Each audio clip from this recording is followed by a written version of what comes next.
Gimana Mbak Lesti? Mau kita mulai aja yuk. Kan Iya, nggak iya lama-lama Pak. lah ini. Oke. Ini saya webinar apa nih? Keren Oh, tuh. Jawa Tengah. Eh, Silakan Mbak Lesti. ya, bentar saya ini dulu Pak. Apa namanya? Eh, videonya.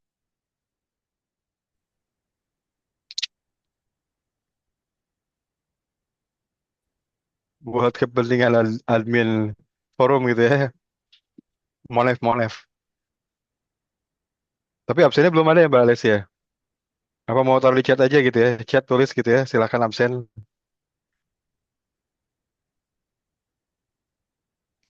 Ya, Pak Risang betul. Nanti Nah. saya kirimkan. Oke, baik. Nanti saya share untuk ininya ya. Apa namanya? Absensinya. Selamat pagi. Assalamualaikum warahmatullahi wabarakatuh. Bapak Ibu semua. Waalaikumsalam warahmatullahi Ya. wabarakatuh. Nah, terima kasih sudah kumpul pagi-pagi di weekend ini sambil ini ya eh, bersama keluarga ini ya kita ngobrol-ngobrol tentang komunikasi antar pribadi. Nah, seperti saya sedikit mengantar dikit aja, ini adalah webinar khusus khusus pelatih teman-teman yang sering memberikan edukasi tentang komunikasi antar pribadi. Nah, jadi forum pelatih KAP kita mau ya kumpul-kumpul lagi, sekedar mau merefresh, mau menguatkan tentang teknik-teknik melatih komunikasi antar pribadi. Sebenarnya yang tahun lalu itu kita sekali pertemuan. Nah, untuk yang tahun ini kita buat 4 pertemuan dulu. Eh, Kemudian setelah itu seminggu, nggak usah seminggu sekali, terlalu banyak gitu ya. Kita santai aja, sebulan 2 kali, minggu kedua dan juga minggu keempat. Jadi kita ada 4 pertemuan. Nah nanti kalau ada apa namanya ilmu-ilmu baru lagi nih dari Parisang, nanti kita akan coba sharing-sharing lagi gitu ya Bapak Ibu ya. Sesinya santai aja, 45 menitan, paling lama 1 jam. Nanti akan dibawakan oleh Parisang, kemudian nanti akan ada sesi sharing atau mau ada yang tanya-tanya, berbagi pengalaman cerita, boleh Bapak Ibu semua. Eh, Boleh juga nanti mengisi ini aja, apa namanya, untuk daftar hadirnya boleh mengisi di kolom chat ya, nama dan juga eh, asal kotanya gitu, biar kita saling kenalan gitu ya. Itu saja, kita mulai aja ya sesi kita. Dengan lafaz Bismillahirrahmanirrahim, saya serahkan kepada Pak Risang. Dipersilahkan Pak Risang. Terima kasih Mbak Lesti. Assalamualaikum warahmatullahi wabarakatuh. Selamat Waalaikumsalam pagi. Barisa. Ini Waalaikumsalam warahmatullahi ada wabarakatuh. ada siapa aja nih? Oh, ada Bu Muti, ada Bu Vivi, ada Bu Ami, Bu Andros, Bu Binti juga ada ya. Ini ini Pak Hari Budiman ya Cilacap ya. Salam kenal. Betul Bang, selamat pagi. Iya. Selamat pagi, Bu Farida, Bu Fitri Bulukumba, oh Bu Intan ada, aduh ada Pahan. Ada ini Bu Nurwais ya, Mbak Yesi, ya lumayan banyak nih. Udah kalau buat ini buat kelompok pelatih udah lumayan lah banyak kita ya buat kumpul-kumpul. Jadi gini, saya mau sampaikan kembali aja yang tadi disampaikan Mbak Lesti ya. Jadi kita mungkin perlu ngobrol-ngobrol lah secara rutin ya, entah seminggu sekali atau 2 minggu sekali mungkin ya. Terutama sharing-sharing perkembangan yang ada di forum, baik terkait dengan metodologi pelatihan, terkait dengan modul, terkait dengan taktik, berkomunikasi dan lain-lain. Saya ngerasa ini forum-forum kayak kita ini saat ini tuh masih kurang. Bahkan saya duga itu di kalangan pengurus saja mungkin update-nya juga kan satu sama lain kan kurang juga ya, Malaysia ya. Jadi sekalian aja lah kita pakai Ya, eh betul-betul Pak. Pokoknya yang ya sering sama Pak Risang, update-nya dapat terus. Yang jarang nanti nggak dapat update. ya makanya ya kita pakailah buat pertemuan ini ya, Ya, sekalian buat betul, buat betul. sharing-sharing. Soalnya gini teman-teman, kan banyak perkembangan baru, teknik-teknik, kebutuhan-kebutuhan baru gitu ya, yang kayaknya kita perlu share bersama teman-teman. Contoh ini sekadar memulai aja ya, mulai dengan dengan tadi saya buat list kira-kira apa sih yang baru tuh ya. Sebagian sudah teman-teman praktekkan sebetulnya ya. Misalnya begini, yang pertama, ini dia, model edukasi perorangan. Ini yang versi singkat, terus disesuaikan dengan alur lapangan ya. Ini teman-teman yang terlibat dalam pelatihannya BKKBN ya. Masih lama kan selesainya Mbak Lesti ya? Atau udah hampir selesai tuh? Kan banyak tuh. Kalau yang BKKBN kita udah separuh jalan, Pak Risang. Paling akhir nanti akhir bulan ini, tanggal 30. Oh, Sebulan aja. sebulan aja ya. Mm, 17 ya, provinsi ya. Nah, ya. itu ikutan siapa aja selain Mbak Lesti, Bu Vivi ikutan ya, Bu Ami, Bu Bu Vivi, Andros, Bu Ami, Pahan. Mbak Andros, Mbak Mutia, Pak Han, terus ada Mbak Ah, Yesi, ada Bu Deni, Dokter Yesi, Basra, Kak Mbak Yesi. Enda, Mbak Yesi, siapa lagi tuh ya? banyak Eh, ya. Pak Manji, Mbak Kak Rani. Rani, Kak Rani. Oh iya, Bu Rani Sulawesi Selatan ya. Nah, Iya. ini saya mau ngulas sedikit aja, teman-teman ya. Model edukasi perorangan ini pertama kali itu kita gagas waktu pelatihan Jumantik di DKI Jakarta. Nah, untuk isu DBD. Dulu tuh digagasnya karena teman-teman DKI yang puskesmas ya, ini puskesmas mereka tuh ngundangnya. Kita punya waktu 2 jam nih. Dalam 2 jam tolong dong latih teman-teman kader, terus kalian guru dan tokoh masyarakat. Tapi kebanyakan sih kader utamanya. Baru yang kedua guru dan tokoh Lagi mau masyarakat. sahur. Bu, Nah, Bu Imun Jatiroke. Ya, makasih Ibu udah di nah, mute. lagi main sama anaknya kayaknya. Nah gini Bu, teman-teman ya, eh, saya sih biasanya patokannya apakah model itu berhasil atau enggak. Patokannya adalah implementasi di lapangan. Implementasi di lapangan itu yang bisa ngeliat teman-teman puskesmas biasanya. Jadi mereka kan dampingin kader atau mereka berinteraksi dengan kader atau yang kita latih dan itu kemudian kasih feedback ke kami gitu ya. Nah, itu dijadikan bahan untuk pengembangan lebih lanjut model itu sekaligus untuk ngelihat apa namanya penerimaan. Dan sejauh ini ternyata bagus gitu. Dalam pengertian permintaan pelatihan masih terus berdatangan bahkan ketika masa untuk pelatihan-pelatihan DBD kan sebetulnya sampai bulan kemarin ya. Tapi sampai bulan bulan ini masih ada 3. Terus kemudian bulan depan masih ada 1. Itu masih berlanjut gitu. Nah, jadi request untuk pelatihan itu dan gimana respon kader itu membuat patokan. Nah, ini kayaknya diterima atau enggak ya? Ini berpeluang nggak dikembangkan lebih lanjut gitu.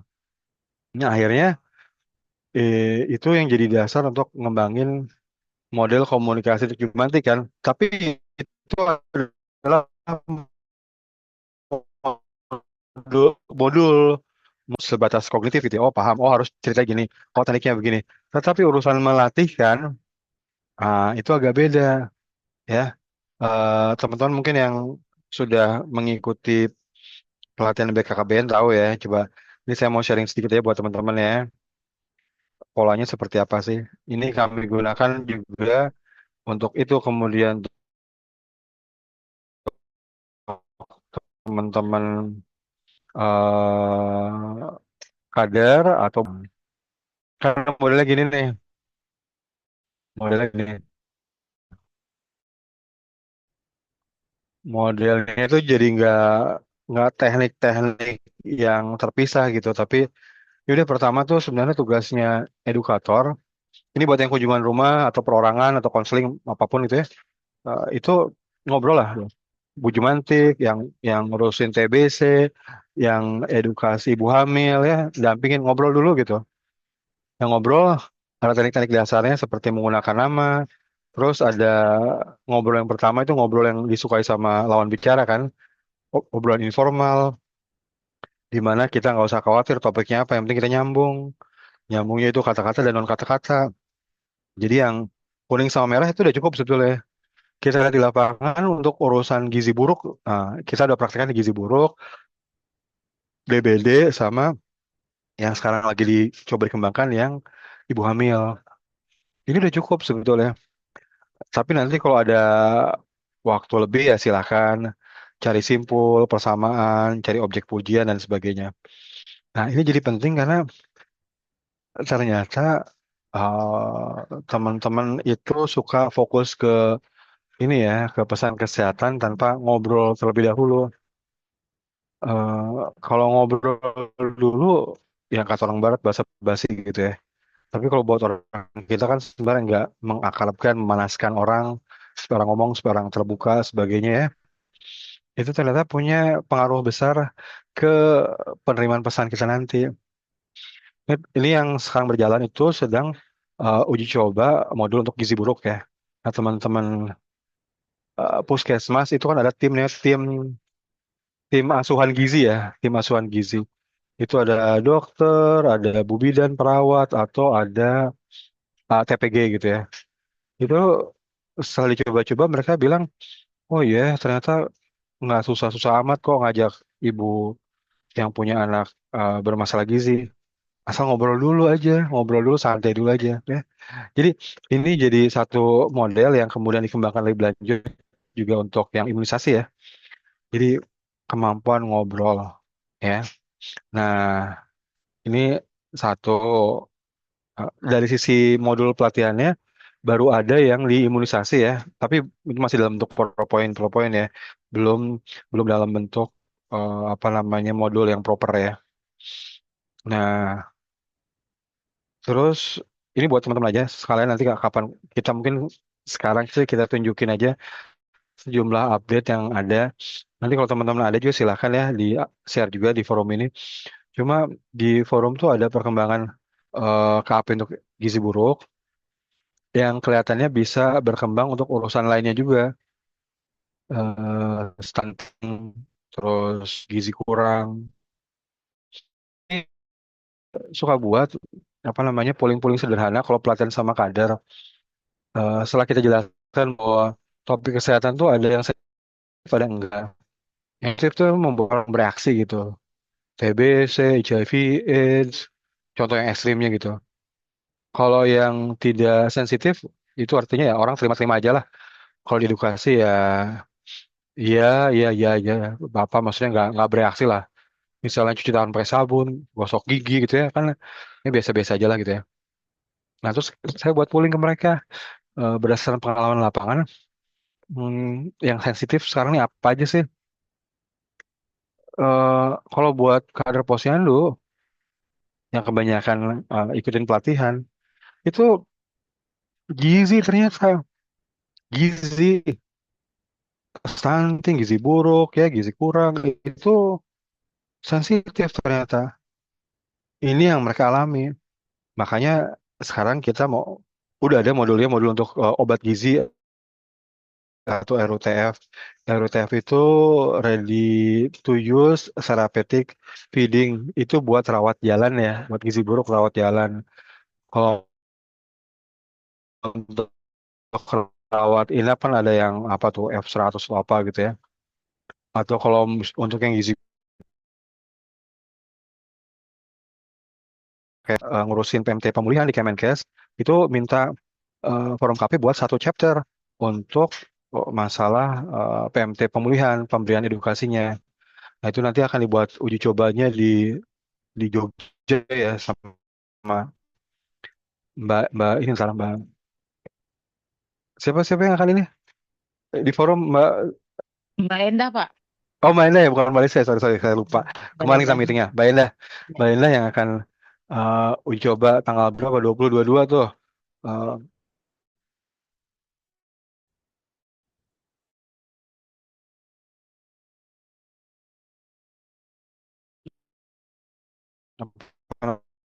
namanya yang teman-teman Jogja mau ini berpotensi bakal lebih buruk gitu kurang stunting dan sebagainya itu masalah edukasi sebetulnya sekarang udah ada paket-paket solusinya PMT pemulihan F100 apa obat gizi RUTF itu nggak akan ada artinya kalau nggak ada penerimaan di masyarakat gitu ya jadi yang nomor dua juga potensial untuk dikembangkan lebih lanjut terus edukasi DBD Jumantik dan guru ini untuk yang Jumantik itu sudah ada modulnya cuma nanti mungkin kapan-kapan kita ngobrol sama temennya. Jadi kalau misalnya teman-teman udah nguasain gitu buat pelatihan kader Jumantik, eh, berharap sih teman-teman nanti ngelatih gitu di kota-kota masing-masing. Nanti kita promosiin deh kalau misalnya udah siap kita melatih, kan saya promosiin ke teman-teman yang di urusan apa namanya EPID ini gitu ya, supaya mereka tahu bahwa ada ada modelnya gitu edukasi kunjungan rumah atau di kelas guru gitu ya. Ah, ini sempat kami diminta untuk ikutan juga buat strategi nasionalnya, tapi karena kesibukan kemarin jadi kita nggak sempat terlibat gitu ya. Tapi diminta juga. Artinya dari sisi strategi nasional, eh, edukasi masih bolong juga nih, bolong besar ya. Nah, yang nomor empat ini agak baru nih. Ini baru dicoba. Sebenarnya sih udah agak lama untuk MMS ya. Kan di sini ada beberapa pelatih MMS ya. Mbak Lesti, Pak Manji, siapa lagi tuh? Yang MMS Mbak Lesti. Ada yang ikutan nggak ya sekarang ini? Oh, cuman itu Pak.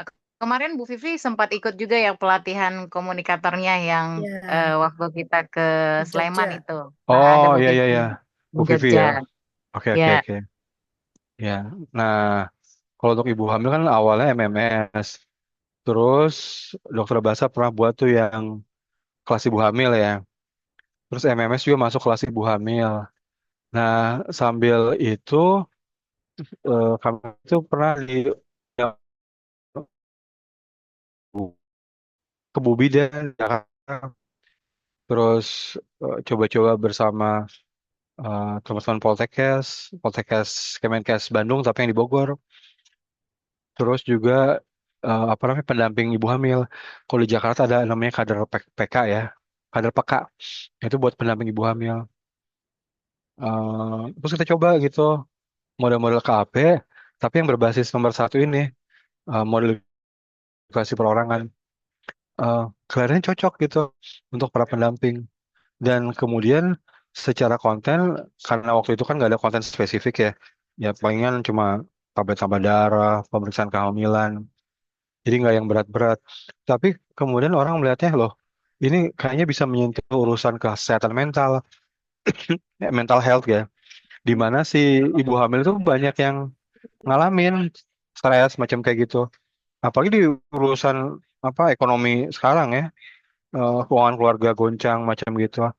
Itu mental health atau kesehatan mental ibu hamil itu jadi agak-agak terganggu juga. Nah, pas terakhir kami nyoba di Cakung kemarin ya, di Puskesmas Cakung 2 hari sama kader-kader PK gitu ya. Ya ternyata mereka nyambut baik gitu. Yang tadinya 2 hari mereka tambah sehari untuk praktek mereka sendiri. Intinya mereka salah menyadari bahwa oh yes, ibu hamil tuh nggak nggak suka digurui. Kadang mereka tuh cuma pengen didengar dan kalau toh mau dinasihatin mereka ngasih tanda-tanda gitu. Nah ini kelihatannya nomor 4 ini masih bolong nih. Eh, Kan kalau kesehatan kesehatan mental postpartum kan udah ada gitu ya, yang ada standarnya ya. Tapi kalau yang selama ibu hamil kayaknya belum ada nih. Padahal masalahnya udah teridentifikasi nih sama teman-teman juga. Jadi 4 itu dalam proses pengembangan. Nomor 5 SBH. Nah ini juga kan potensi nih. SBH banyak, tapi kok kegiatan edukasinya kurang. Nah kami sempat bersama Jakarta Selatan kemarin itu belajar-belajar bersama SBH. Kelihatannya masalahnya sama dengan 10 tahun lalu ternyata. SBH kan sebetulnya bukan bukan ini ya bukan siswa yang yang siap menjadi edukator sebetulnya gitu. Tapi kalau kita latih mereka sebagai edukator yang mirip-mirip dokter cilik gitu ya, jadi eksklusif, jadi punya identitas, jadi kayak so ahli gitu ya. Itu juga berbahaya karena buat remaja mungkin harusnya yang biasa-biasa aja. Jadi kemampuan bergaulnya jadi yang utama gitu ya. Nah, terus ada lagi berapa update lagi kayak pretest skenario model KP. Ini juga udah mulai dilihat sama orang-orang di mana kita kalau pretest itu nah ini nih teman-teman Kemenkes itu masih suka pretest pretest uji baca kayak misalnya Mbak Endah akan ke Jogja 20 sampai 22 Oktober ini itu garis besarnya tuh secara umum uji baca. Jadi modul mesti dibaca sama kader atau nakes terus dikasih masukan. Cuma untuk bagian KP bilang apa mau pakai yang model RUTF atau obat gizi yang mereka juga pernah ikutin yang sifatnya lebih lebih ke implementasi sebetulnya. Jadi nyoba praktekkan terus kita belajar untuk memperbaiki itu lebih lanjut. Jadi kalau ada modul ya kita latihkan, setelah dilatihkan ayo praktekin ke lapangan. Terus kita lihat yang kurangnya apa gitu ya. Dan kalau gitu kita bisa lihatnya secara detail kok. Kayak misalnya gini ya, saya ngelihat kalau teman-teman nakes udah dapat ya mudah gitu mereka oh ngobrol kayak gini gitu ya. Teman-teman kader tuh kayaknya perlu perlu diingatkan kembali gitu loh kemampuan ngobrolnya. Nah kalau agenda saya sih secara pribadi kader itu kan sebenarnya udah pintar ngobrol di masyarakat. Cuma kenapa ketika mereka punya identitas kader itu kok jadi guru gitu loh, jadi menggurui gitu. eh Ngobrolnya kurang natural. Saya nggak tahu apakah karena kita tonton ngobrolnya itu gimana, tapi intinya mereka harus ingatkan kembali ngobrol seperti biasa aja gitu ya.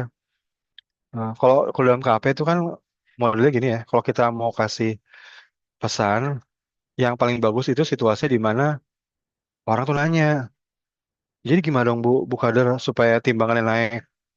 Jadi gimana ya Bu Kader supaya timbangan anak saya naik? Nah, ini juga tips ya, kita bilangnya nggak bilang gizi kurang, gizi buruk, anak ibu kurang berat badannya, anak ibu di bawah garis merah, nggak kayak gitu. Tapi kita cari titik yang disalahkan itu di luar si anak dan di luar si ibu. Timbangannya kurang, wah ini timbangannya kurang nih. Jadi bukan anaknya berat badannya kurang, tapi timbangannya kurang.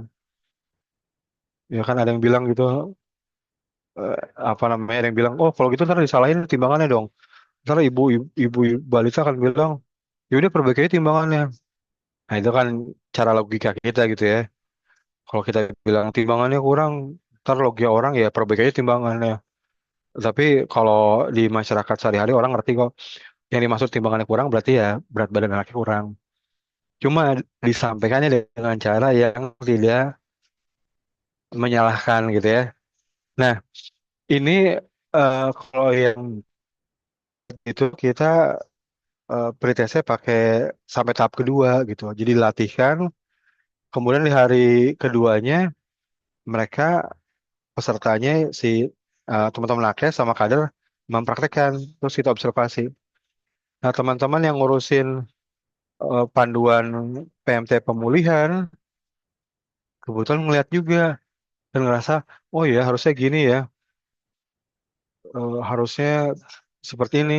Atau bahkan ntar saya nyinggung yang nomor 9 ya. 9 tuh saya pernah diundang sama teman-teman yang buat apa istilahnya nasihat singkat gitu ya. Terus kayaknya mereka melakukan uji coba juga, tapi kembali lagi yang disebut uji coba itu uji baca. Nah, waktu saya sampaikan ide tentang uji coba yang model KP, itu Prof. Yai yang UGM itu ngerasa, oh ya harusnya kayak gini dong. Kalau baca doang sih, ini kan keterampilan ya. Kalau baca doang ya nggak mungkin lah kita bisa tahu tekniknya pas atau enggak. Nah, kebetulan ntar kalau Prof. Yai itu sama Bu Ami ya, itu lagi-lagi di Jogja itu akan apa namanya mengembangkan lebih lanjut edukasi kanker serviks ya. Kalau mereka mau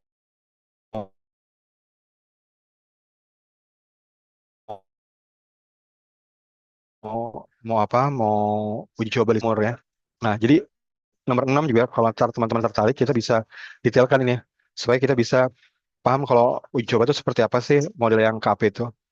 Nah, nomor 7, nah ini juga termasuk yang penting nih, nomor 7 nih, edukasi via WhatsApp group. Kan WhatsApp group tuh banyak ya. Ibu hamil punya WhatsApp group, Kadang-kadang juga di puskesmas punya WhatsApp grup yang tertentu misalnya. Tapi kebanyakan sih ibu hamil ya. Tapi kita pelajari ternyata WhatsApp group itu sifatnya satu arah kebanyakan. Em, Bahkan yang ini ini dulu Bu Vivi ada ya kalau nggak salah dulu ya, yang ngobrol-ngobrol sama ibu hamil di puskesmas puskesmas Iya, betul Pak ada ya, Risang. Iya, yang dibilangnya ibu hamil ya, ya baca baca nanti aja deh gitu belakangan karena bukan prioritas kan. betul. Terus apakah memberi reaksi gitu, respon kebanyakan enggak gitu. Dan WhatsApp grupnya itu bukan buat diskusi. Jadi kalau mereka pengen nanya itu japri gitu ya, Bu Vivi ya. Iya, Pak Risang, betul. Nah, padahal WhatsApp group itu sebetulnya bisa jadi sarana untuk edukasi. Nah, untuk itu sekarang ini lagi dibuat juga nih modul edukasi via WhatsApp group. Ini sih under projectnya Vitamin Angel di Yogyakarta, Kota sama Kulon Progo, tempatnya Bu Vivi. Nah, teman-teman juga kalau mau ikutan boleh nih kita sharing-sharing ya. Setelah modul draftnya jadi ya. Saat ini kebetulan lagi ngurusin video, jadi belum dieksekusi ini. Nomor 8, edukasi hasil CKG. Ini sebetulnya akan dibentuk dari eh, apa kumpulan-kumpulan tulisan tentang edukasi waktu terbatas. Cuma ini masih awal ya. Juga untuk nomor 9, nyapa-nyapa perokok. Kerangkanya udah ada sih. Intinya gini teman-teman, Em, rokok kan masalah gede gitu ya. 70% lebih lah orang Indonesia merokok kelihatannya. Kalau laki-laki ya. Kalau perempuan mungkin lebih rendah. Tapi kita di dunia mungkin nomor satu sih. Jangan-jangan gitu ya. Nah, ya untuk edukasinya pun nggak semudah itu. Makanya sebetulnya kita nggak boleh pakai yang direct, yang konfrontatif dan sebagainya. Nah ini kita perlu buat nih. Kalau enggak ya nggak akan ada perubahan juga gitu ya. Nah, yang nomor 10 ini kerangka ini imunisasi. Cuma gini, teman-teman imunisasi itu kan ya sebenarnya jalan di tempat ya. Ya gitu-gitu aja gitu loh. Karena mungkin di lapangan juga tidak intens gitu ya. Eh, KLB ya bermunculan terus ya artinya kan masalah cakupan itu masih jadi masalah besar gitu ya. Nah, cuma kalau kita pelajari ternyata ini juga salah satunya bersumber ke ini ke pengetahuan dasar imunisasi yang belum kuat gitu, belum ngeklik gitu loh kerangka pemahaman dasarnya. Nah, kalau dalam KP itu ini masuk dalam cerita pertama itu loh, gimana sih kerja imunisasi gitu. Itu kerangka dasar pemahamannya. Ternyata itu belum banyak dipahami, bukan hanya warga, orang tua, tapi juga guru gitu. Kemarin saya buat sesi di Jakarta Selatan sama guru-guru di Jakarta Selatan ngomongin tentang imunisasi DBD. Kan kita keluarkan jurus-jurus ceritanya. Terus saya minta sebagian menceritakan ulang dengan gaya masing-masing. Nah itu kelihatan tuh, oh ternyata ceritanya itu masih harus dikunyah dulu gitu, dicerna dulu. Karena ceritanya belum ngeklik gitu. Artinya buat mereka pun ini hal baru gitu. Ini berarti jangan-jangan ya sesuatu yang harus dikembangkan lebih lanjut pemahaman dasar orang terhadap imunisasi. Yang 11 itu sebenarnya yang edukasi PTM ya.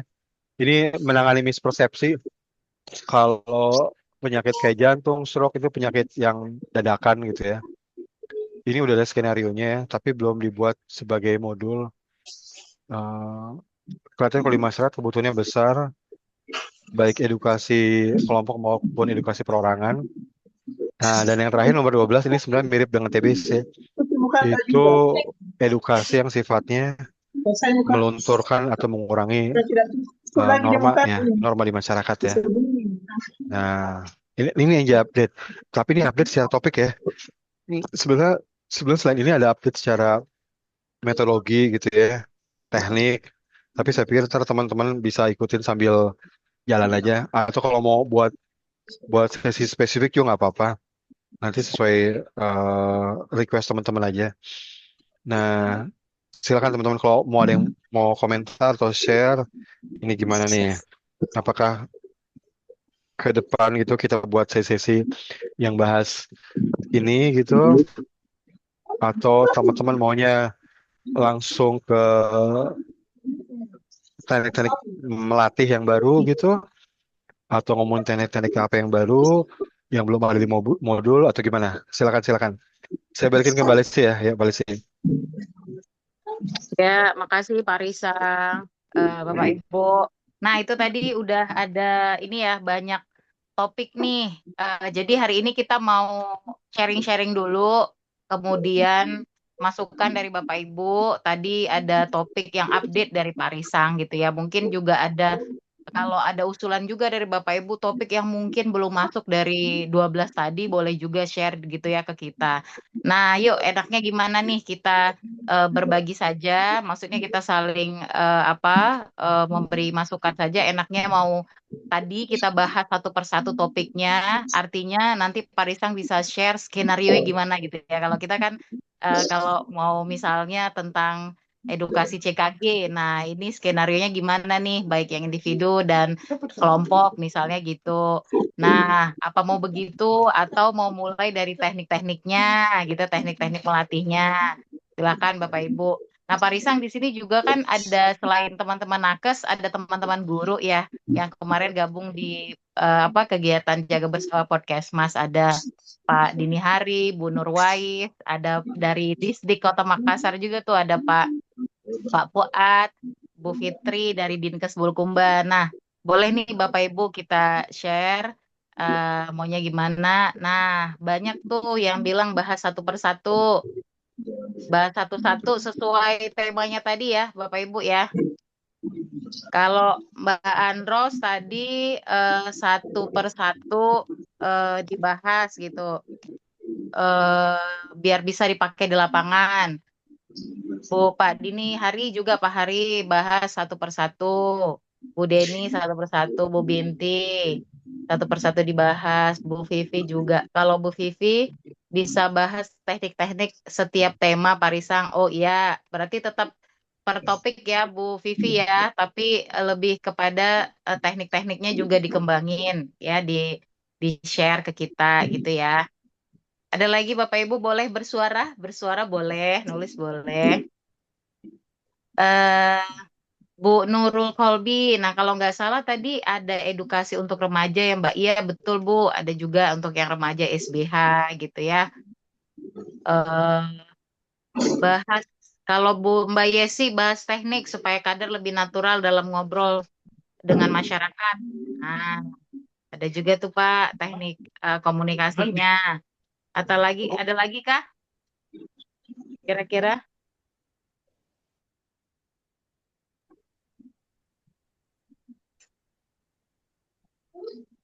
Bu Nona satu persatu. Bu Nona suaranya mana nih Bu Nona? Kangen nih dengar suara Bu Nona nih.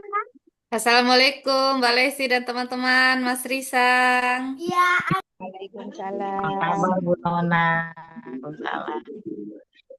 Untuk PMS masuk ke SBH GK, iya Pak betul. PMS ini, oh iya, ada juga mungkin tentang Kespro juga belum masuk ya Pak ya? Apa itu jadi topik update juga ya? Nah itu, saya Nah, juga nanti dengan mungkin di teman-teman Kespronya National kali ya, Kak Idea Lesti. gimana Bu Vivi? Kalau PNS itu kan salah satu topik nanti dalam kesehatan reproduksi, itu juga Kak Lesti. Iya Kalau di betul betul sekolah Bu. ya, seperti Iya itu. betul. Nah saya juga sama teman-teman National Asia bareng Parisang juga nih diajarin Parisang kita lagi buat ada pas skenario juga tuh Bapak Ibu tentang kesehatan reproduksi remaja yang kita implementasikan di anak SMP gitu.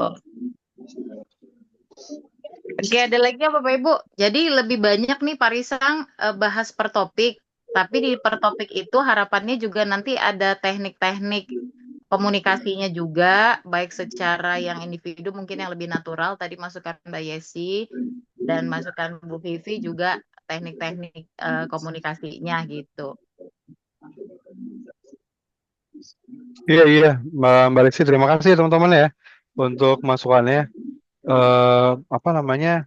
Ini kita bisa bahas nanti topik-topik itu satu persatu secara singkat gitu. Jadi pertemuan satu, kalau bisa dua gitu ya, gitu ya. Jadi intinya satu kali pertemuan teman-teman bisa dapat beragam beragam input lah ya buat buat kerja-kerja lapangan. Karena kadang-kala itu satu apa namanya satu topik dengan topik yang lain itu seringkali eh, kita pakai model yang sama juga gitu. Terutama kalau isunya kurang lebih sama. Contoh misalnya ya.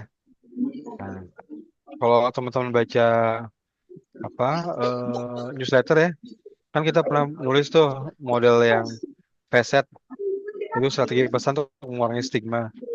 Nah, sebetulnya ini model yang juga kita bisa terapkan di HIV/AIDS ya, selain untuk TBC juga. Kenapa? Ya karena sama-sama ada stigma dan stigmanya itu bersumber dari kekhawatiran atau ketakutan ya. Nah, kalau teman-teman lihat di sini, ini modelnya sebenarnya simpel sih, tapi ketika dipakai di lapangan lebih aman kitanya. Aman tuh dalam pengertian gini, kan orang orang kan punya ketakutan, punya kekhawatiran, entah TBC atau HIV atau dulu COVID atau entah ke depan apa gitu ya. Nah, kalau kita langsung berusaha mengurangi ketakutan itu, langsung nyasar, membereskan, meluruskan, wah itu salah gitu, atau memasukkan cerita baru pun pakai versi cerita itu apa namanya benturannya tinggi. Kenapa? Ya karena emosi kan. Ketakutan tuh tidak logis, tapi lebih sifatnya emosi kan ya, emosi gitu. Takutan apa misalnya? Takut kusta, lepra, itu kan emosi gitu sifatnya. Kalau misalnya kita jelaskan dengan eh, apa namanya penjelasan penularan penyakit misalnya, langsung oh nggak bisa nggak selalu begitu karena begini begitu. Oh kalau kita imunisasi nggak akan itu kan buat orang nolak gitu karena ranahnya berbeda gitu. Ini ngomong emosi, kok kita nyasar ke kognisi gitu. Nah, kalau teori besarnya, kalau orang itu apa namanya hambatannya itu di emosi, sebetulnya yang paling aman itu membuat mereka menceritakan dulu emosinya, menceritakan dulu perasaannya. Emang yang mereka khawatirkan apa sih? Emang yang ditakutkan apa sih gitu. Kalau ketemu orang yang eh, kena HIV gitu, atau bahkan udah statusnya AIDS gitu, itu apa sih yang dikhawatirkan? Kalau kusta, kalau TBC, apa sih yang dikhawatirkan? Itu masyarakat harus cerita dulu. Ini terutama buat edukasi kelompok gitu ya. Tapi edukasi perorangan juga nggak apa-apa sama. Itu harus dikeluarin dulu tuh. Keluarin, keluarin. Dan kitanya nggak bisa meluruskan begitu aja. Nah, kalau teknik dasarnya yang penolakan itu kan DAK ya, dengarkan apresiasi, klarifikasi. Nah, kalau yang facet ini adalah validasi. Validasi itu gini loh, validasi itu membuat orang tuh merasa, oh iya yang kamu rasakan benar adanya kok. Kan perasaan ya, kita nggak boleh nyalain perasaan. Perkara itu mispersepsi atau misinformasi atau pemahaman yang salah, ya nggak ada urusannya gitu. Kalau perasaan itu nggak bisa disalahkan. Jadi kita validasi gitu. Validasi itu membuat dia itu menjadi lebih diterima gitu. Oh ya, iya emang sih menakutkan sih ya. Oh iya sih, kalau sampai kena repot juga ya. Wih ngeri juga kalau sampai kena. Jadi hal-hal seperti itu memvalidasi perasaan orang. Nah, sambil itu kita elaborasi ceritanya. Jadi kalau misalnya dia kan takut apa namanya penularan, takut tertular. Jadi kita jelasin, emang sih ngeri kalau sampai kena. Dan penularannya itu bisa kena siapa aja. Siapa yang terkena misalnya cairan cairan tubuh untuk HIV/AIDS ya. Cairan tubuh, cairan tubuh tuh ya bisa apa namanya urusan Kespro gitu, reproduksi organ reproduksi, bisa juga cairan yang lainnya gitu kan macam-macam cairan itu. Kalau sampai kena cairan itu, wah ya repot nih. Misalnya kalau berhubungan seksual lah ya repot bisa kena nih. Nah, kemudian realitas itu kita bawa baru. Ya, misalnya kita punya tetangga nih, apa namanya, yang HIV/AIDS. Ya, kita bisa kena kalau kita berhubungan seksual sama dia. Nah, berhubungan nggak kita? Oh, enggak. Kalau peluk-pelukan, kalau salaman, ya enggak. Nah, cerita baru itu disampaikan ketika kita mengelaborasi satu aspek dari hal yang dia khawatirkan itu. Yang tidak kita mentahkan gitu ya dari awal. Tapi kita validasi, terus kita rinci. Waktu merinci itu kita masukin cerita baru yang diharapkan memunculkan kesadaran, oh iya ya, kan saya mah tidak berhubungan seksual seperti itu. Oh iya, saya sih tidak. Nah, itu jadi tahu, oh ternyata ada cerita baru gitu. Ada cerita lain yang diharapkan bisa mengurangi ketakutan dia gitu. Nah, selanjutnya yang perlu kita lakukan adalah menonjolkan cerita baru itu. Cerita bahwa menularnya begini-begini. Kan kalau kita mah nggak ke sana ya aman-aman aja. Kalau cuma ketemu langsung ngobrol ya nggak ada masalah. Nah, diharapkan itu lebih diterima sehingga ngomong ngomong tentang norma sosial itu jadi bisa lebih lebih berkurang lah gitu tekanannya di masyarakat. Nah, model kayak gini nih yang kita bisa terapkan di apa TBC, HIV/AIDS, kusta dan lain-lain yang sifatnya apa norma gitu ya, stigma gitu di masyarakat itu. Nah, teman-teman ntar kita bisa kayak kayak gini ya, saya sharing-sharing begini, terus nanti kita selipkan teknik-tekniknya untuk validasi seperti apa, untuk kolaborasi seperti apa, masukin cerita caranya gimana gitu ya, supaya nanti teman-teman bisa coba juga tuh di lapangan ya. Nah, saya stop dulu. Silakan Mbak Lesti. Ya, makasih Pak Risang. Berarti tadi nanti mungkin bisa per tema gitu ya Pak. Jadi lebih kepada nanti model edukasinya, model intervensinya seperti apa tergantung tema-temanya gitu ya. Betul, betul. Eh, Secara ya, teknik bisa ngikutin ya. ya betul betul Pak. Kayak misalnya tadi soal stigma itu mungkin bisa digabungkan juga HIV, AIDS, kemudian TB gitu ya Pak ya. Bisa Betul, masuk di betul. sana. Nah, gimana Bapak Ibu? Ada masukan kah?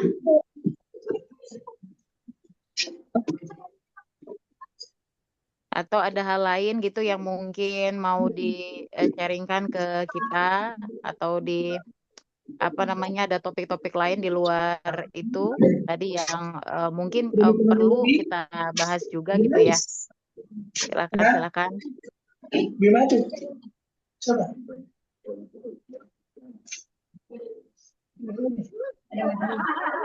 Halo, Ya, Assalamualaikum Mbak Lesti, mohon izin. Waalaikumsalam Bu Binti. Bu Silakan Binti Bu. ya. Apa kabarnya? Alhamdulillah baik, Mbak Lesti. Alhamdulillah. Mohon izin saya lagi ada pertemuan juga, Mbak Lesti tidak bisa optimal, cuma ada satu hal yang perlu kami garis bawahi, Mbak Lesti, karena kami tertarik dengan di PKKB dari kemarin tadi di Pak Lusam itu. Halo Mbak Lesti. Halo Kurang Mbak keras Lesti. ya Bu Binti ya. Ya Bu Suaranya. Binti, bisa lebih keras dikit gitu Bu Binti biar kita dengar. Iya, lagi ini Eh, Kalau ini Pak Isang, Pak Lesti, Mohon izin, kami tertarik dengan modul yang ada di KKBN tadi itu Pak Isang. Mm-mm. Satu. Kemudian yang kedua, karena kami ini lagi mengembangkan yang namanya SOTK, Sekolah Orang Tua Hebat. Di situ kan ada 13 modul, kalau nggak salah itu Pak Isang. Nah, kami ingin di dalam modul itu ada masuk materi teknik KAP, karena saya lihat modul itu bisa dimasukin dengan teknik KAP, cuman SDM yang dilatih di KAP yang ada di Kabupaten Bakalan ini masih belum banyak. Jadi kami masih keliling di keterbatasan waktu dan sebagainya, Mbak Lesti. Mohon izin, mohon pencerahan untuk Pak Isang. Mungkin ada di Jawa Timur yang bisa kami ajak untuk bersinergi dan sebagainya. Itu biar SOTH itu betul-betul 12 modul dipahami dengan konsep teknik KAP seperti itu, Pak Isang. Mohon izin, maaf. Terima kasih Mbak Lesti, itu aja. Ya Bu, Iya, makasih Bu Iman Farisang. Ya. Siap, iya Bu siap. Binti. Terima kasih Bu Binti buat sharingnya. Saya mungkin sekitar berapa 10 tahun lalu saya pernah review modul itu ya. Karena dulu tuh kepentingan kantor dulu UNICEF. Dulu UNICEF itu buat kelas itu loh, apa namanya Bu? Kelas balita itu loh. Kelas balita yang di Aceh. Terus modul utamanya kan dari BKBN yang orang tua hebat itu. Terus saya Ya, pelajari itu Bu, memang betul Bu yang seperti sampaikan Bu Binti. Jadi dia banyak kontennya betul. banyak, tapi bagaimana mendelivery itu dan apa target-target pembelajarannya kelihatannya belum begitu jelas, belum spesifik gitu ya Bu ya. Nah, Iya, gini deh Bu, minggu depannya kita coba deh. Setelah saya tunjukin, eh kita misalnya punya waktu 15 menit, terus kita pengen buat orang itu hafal pesan-pesan kunci. Nah, apa yang kita bisa lakukan kalau pakai model KP? Permainannya kayak gimana misalnya? Terus yang buat orang jadi hafal. Hafal itu kan, nah gini agak beda nih Bu ya. Kalau kalau modelnya KP itu sebetulnya sebetulnya ya itu agak-agak model NU kalau di cara agama ya. Makanya Mbak Lesti itu belajar model NU sebenarnya. Jadi model NU itu hafal, hafal itu karena dia budaya oral, budaya lisan gitu ya. Nah, cuma budaya lisannya kita elaborasi sekarang. Kalau kita bicara hafal, itu kan banyak komponennya ya yang bisa menuju ke hafal. Hafal itu harus kalimat-kalimat kuncinya ada ya, jadi ada tag-tagnya gitu loh. Jadi kalau misalnya kita lihat iklan, iklan itu juga budaya oral gitu. Jadi apa ada tag yang pengen tagline ya, tagline Tomoto misalnya yang nempel di kepala orang ya. Nah, itu satu. Terus kedua, di dalam dalam pesan-pesannya itu harus ada irama atau rima karena itu memudahkan orang untuk hafal. Ada rima. Terus ada repetisi, pengulangan. Ya kalau mau hafal harus ada pengulangan. Pengulangan itu dilakukan bukan oleh si edukatornya tapi oleh apa pesertanya. Terus ada visualisasi. Nah, di sini masuk nih kayak perumpamaan cerita yang bisa digambarkan.